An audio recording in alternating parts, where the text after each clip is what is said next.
दोस्तों salary income tax return file करने के लिए आपने हमेशा ये नॉर्मल रिटर्न वाला फॉर्म लेना है।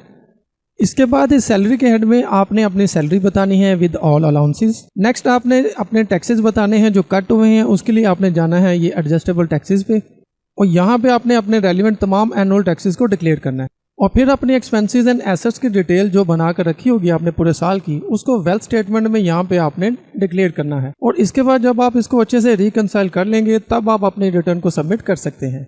अस्सलामुअलैकुम and welcome to another video. Tax return file करने से पहले आपको कुछ डॉक्यूमेंट्स की जरूरत होती है जिनके बगैर रिटर्न कंप्लीट नहीं होती, like annual salary slips, expenses and assets की डिटेल। मजीद डॉक्यूमेंट्स की डिटेल आपको इस वीडियो में मिल जाएगी, इसको लाजमी देखिएगा। सैलरी इनकम टैक्स को डिक्लेयर करेंगे हम 3 सिंपल स्टेप्स में। First step is to declare your total income. उसके लिए आपने ये डिक्लेरेशन पे जाना है और ये नॉर्मल रिटर्न वाला फॉर्म लेना है। यहाँ से आप पीरियड चूज करेंगे 2023, सर्च करेंगे और सिलेक्ट कर लेंगे। मैं यहाँ पे ये ओल्ड थीम इस बार इसलिए यूज़ कर रहा हूँ क्योंकि मोस्टली लोग इसी के साथ फेमिलियर हैं, सो इसलिए मैं इसी को यूज़ कर रहा हूँ ताकि बात ज़रा अच्छे से समझ आ जाए। टैक्स रिटर्न फाइल करने से पहले आपने यहाँ पे आके ये जो इंपोर्ट प्रीवियस रिटर्न का बटन है इसको एक दफ़ा लाजमी प्रेस करना है, क्योंकि अगर आपने पिछले साल में रिटर्न फाइल की है तो ये पिछला डाटा फैच कर लेगा और इस साल आपको थोड़ी आसानी हो जाएगी। लेकिन अगर आप पहली दफ़ा कर रहे हैं तो आप इसको ना भी दबाएं तो कोई फ़र्क नहीं पड़ेगा।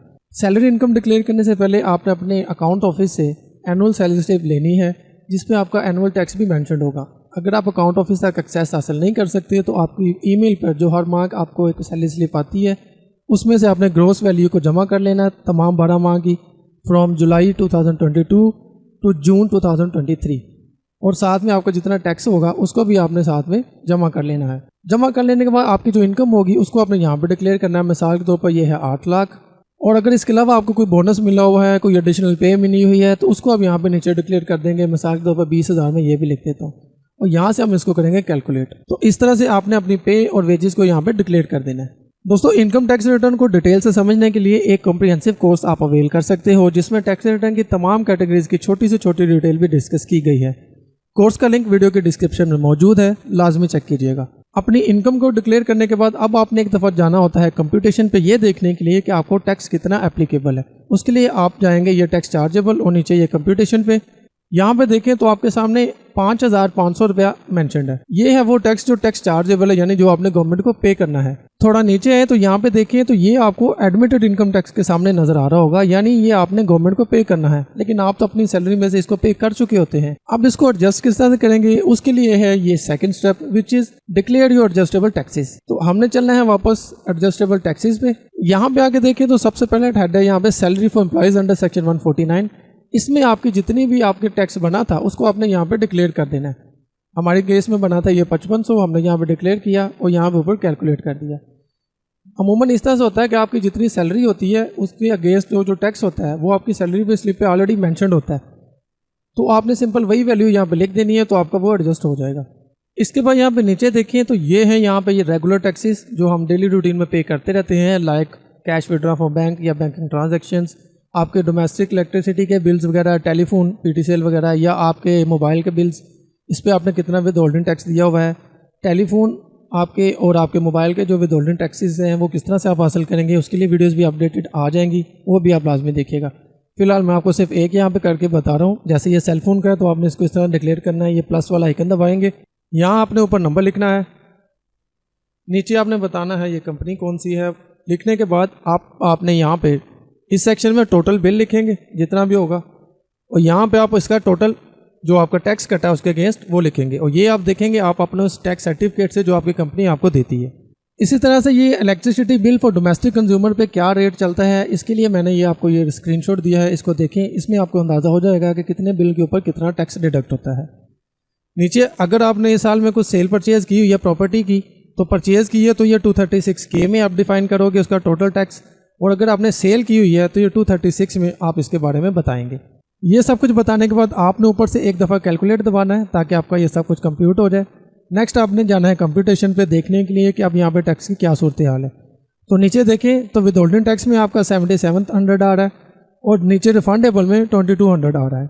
ये 2200 वो है जो अब आपने मोबाइल के अगेंस्ट अपना जमा किया है। जब आप अपने प्रॉपरली सभी एडजस्टेबल टैक्सेस डिफाइन कर देंगे या डिफरेंट किस्म की वैल्यूज़ यहाँ पे आ सकती हैं, लेकिन मेथड सेम ही रहेगा। ये टैक्सेस यहाँ पे कितने परसेंट के हिसाब से लगते हैं, इसके लिए यहाँ पे मैं एक स्क्रीनशॉट देख रहा हूँ, इसको लाजमी देखिएगा, देन आप समझ पाएंगे कि ये टैक्सेस किस वैल्यू पे कितने लगते हैं। अब अगर आप एक गवर्नमेंट एम्प्लॉई नहीं है, आप एक प्राइवेट एम्प्लॉई हैं, क्योंकि प्राइवेट एम्प्लॉई मल्टीपल काम कर सकता है, गवर्नमेंट एम्प्लॉई नहीं कर सकता, तो अगर आप साथ में बिजनेस भी करते हो तो ये बिजनेस हेड को यूज़ कीजिएगा। इसके बारे में डिटेल वीडियो अपकमिंग डेज में आ जाएगी कि आप बिज़नेस की रिटर्न किस तरह डिक्लेयर करते हो, अपने सैलरी के साथ बिज़नेस भी डिफाइन करना है। उसके अलावा अगर आपके पास प्रॉपर्टीज़ है जिनसे आपको रेंट आता है, तो ये रेंट रिसीवेबल ये जो होता है, इसमें आप टोटल रेंट लिख दोगे, मिसाल के तौर पर 2.5 लाख आपको साल का रेंट आता है। जैसे आप लिख के कैलकुलेट करोगे तो ये इसका 1/5 यानी 1/5 गवर्नमेंट आपको माफ़ कर देती है। भी आप साल में अपनी जो प्रॉपर्टीज़ हैं उसको थोड़ा रेनोवेट करती है, उसकी कंस्ट्रक्शन पे कुछ खर्चा आ जाता है, तो 1/5 तो वो वैसे भी आपको टोटल रेंट का माफ़ कर देते हैं, और ये इसमें से निकल जाएगा। तो देखिए टोटल 2 लाख रुपये आपका यहाँ पे आ जाएगा। और इसके अलावा अगर आपके पास कोई एग्रीकल्चर प्रॉपर्टी है, यानी एग्रीकल्चर के साथ भी ताल्लुक़ है, तो एग्रीकल्चर के सेक्शन में आएंगे आप यहाँ पे आप टोटल अपने एग्रीकल्चर इनकम बता देंगे साल की जितनी भी होगी आपकी, और गवर्नमेंट को आपने जो टैक्स पे किया होगा अपनी एग्रीकल्चर प्रॉपर्टी के अगेंस्ट, इसकी वैसे एक अपडेटेड वीडियो आएगी लाजमी इसी साल, उसको भी देखिएगा। अगर पिछली देखना चाहें तो उसका लिंक वीडियो की डिस्क्रिप्शन में है, वो देख लीजिएगा। इसको यहाँ से कैलकुलेट करें तो ये सारी इनकम आपकी टोटल सम अप हो रही है। नीचे देखें कंप्यूटेशन पे जब जाएँ तो ये देखिए आपकी टोटल इनकम बढ़ रही है। भी मेरी इनकम है सारी, ये मज़ीद बढ़ती जाएगी, और नीचे साथ में ये टैक्स भी बढ़ता जाएगा। और जब नीचे देखोगे आप तो ये देखें ये आपका एडमिटेड इनकम टैक्स अब बढ़ गया, नीचे से रिफंडेबल से वो ख़त्म हो गया। तो ये डिपेंड करता है कि आपके कितने सोर्स ऑफ इनकम है, उससे आपकी कितनी इनकम बन रही है, तो उसी हिसाब से अब आपका टैक्स भी बनता है। जब आप टोटल अपने एडजस्टेबल टैक्सेस अपने कंप्यूटेशन में उसका सब कुछ चेक कर लें, अपनी एग्रीकल्चर बिजनेस या सैलरी सब कुछ ऐड कर लें, being a private employ not for government employ, तो देन फाइनल आपका जो तीसरा स्टेप है वो होता है declare your expenses and assets. उसके लिए आपने चलना है यहाँ पे ये वेल्थ स्टेटमेंट पे, और यहाँ पे आके पर्सनल एसेट्स एंड लाइबिलिटी पे आना है। ये वैल्यूज़ जो है ये पिछले साल की वैल्यूज़ आ रही हैं, तो इसको हम करेंगे यहाँ से ख़त्म। या अगर आप इन्हीं को चेंज करना चाहें तो साथ में चेंज भी कर सकते हैं। वो इंपोर्ट प्रीवियस रिटर्न का बटन इसीलिए दबाया था मैंने। तो सबसे पहले आपकी जो टोटल इनकम बनी है ये कंप्यूटेशन के टैब से हमने वो टोटल इनकम को यहाँ से कॉपी कर लेना है। नीचे आ जाना है ये रिकन्सिलिएशन ऑफ नेट एसेट्स पे, और यहाँ पे आके ये जो फर्स्ट हेड है सब्जेक्ट टू नॉर्मल टैक्स, इसमें इसको पेस्ट कर देना है, उसको करना है कैलकुलेट। यहाँ पे देखिए ये जो वैल्यू आ रही है ये वैल्यू आ रही है नेट एसेट प्रीवियस, क्योंकि प्रीवियस ईयर इस बंदे की जो नेट एसेट्स थे वो इतने थे। अब आपने सबसे पहले अपने एसेट्स एंड लाइबिलिटीज डिफाइन करने हैं, जिसमें आ जाता है सबसे पहले आपका एग्रीकल्चर प्रॉपर्टी, जिसमें अगर आपके पास जैसे आप जारी बात है यहाँ पे एग्रीकल्चर डिक्लेयर करेंगे तो प्रॉपर्टी को वेल्थ में यहाँ पे भी तो डिक्लेयर करना ही पड़ेगा ना, कि वो आपके पास कितने एकड़ है कितने कनाल है। तो ऊपर आप यहाँ पे एड्रेस दोगे, नीचे आप यहाँ पे उसका बताओगे कितने मरले की है कितने कनाल की है। जैसे ही ओके करोगे तो एक सेल बन जाएगा, उसमें आपने उसकी टोटल वैल्यू जो है वो डिक्लेयर कर देनी है। सिमिलरली अगर आपके पास कमर्शियल रेजिडेंशियल कोई प्रॉपर्टी भी है तो उसको भी आपने प्लस वाला आइकन दबा के यहाँ पे डिक्लेयर करना होता है। यहाँ पे मैं बताना चाहूँगा कि मैंने इस वेल्थ स्टेटमेंट को बैलेंस करने के लिए इसका each and every head define किया हुआ है इस वीडियो में। ये आपके लिए काफ़ी हेल्पफुल साबित होगी, क्योंकि इसमें मैंने ये सारे हेड डिफाइन किए हुए हैं इसके बारे में। तो ये वीडियो को लाजमी देखिएगा अगर आपको वेल्थ स्टेटमेंट फाइल करने में कोई प्रॉब्लम आ रही हो तो एग्रीकल्चर वगैरह प्रॉपर्टी बताने के बाद नीचे अब आपने कैश इन हैंड बताना होता है। तो मिसाल के तौर पर आप कह देते हैं मेरे पास 4 लाख का कैश इन हैंड पड़ा है, आपकी कोई पर्सनल आइटम पड़ी है, पर्सनल आइटम में आपका मोबाइल या कोई भी कीमती चीज़ हो सकती है, तो हम 50,000 इसमें ऐड कर देते हैं। इसके बाद आपके पास कोई गोल्ड कोई चांदी वगैरह पड़ी है तो ये प्रीशियस पोजेशन में उसको बताएंगे। ऊपर आ जाएगा जैसे एसेट्स की डिटेल में गोल्ड आ जाएगा, नीचे आप लिख देंगे 1 तोला 2 तोला 10 तोला जितना भी होगा वो आप करेंगे। फिर यहाँ पे आप उसकी वैल्यू लिख देंगे, ये वैल्यू लिख देंगे इस तरह से। ऊपर से एक दफ़ा कैलकुलेट करेंगे तो ये टोटल वैल्यू जमा होती जाएगी। फिर मज़ीद देखें आपके पास अगर कोई मोटर बाइक है यहाँ पे आपके नाम पे तो उसकी वैल्यू आप यहाँ पे डिक्लेयर करेंगे, ये प्लस वाला आइकन दबाएंगे, ऊपर उसका नंबर देंगे, नीचे मेक मॉडल बताएंगे, होंडा 125 होंडा सिटी जो भी होगी वो लिख के आप वैल्यूज़ देंगे। इसी तरह से आप सेल बनेगा उसमें आपने उसकी वैल्यू बता देनी है। जब आप अपने एसेट्स को डिक्लेयर कर लें फिर एक दफ़ा रिकन्सिलिएशन पे जाना है और यहाँ पे देखना तो ये 15 लाख जो है ये अभी अनरिकनसाइल्ड अमाउंट आ रही है।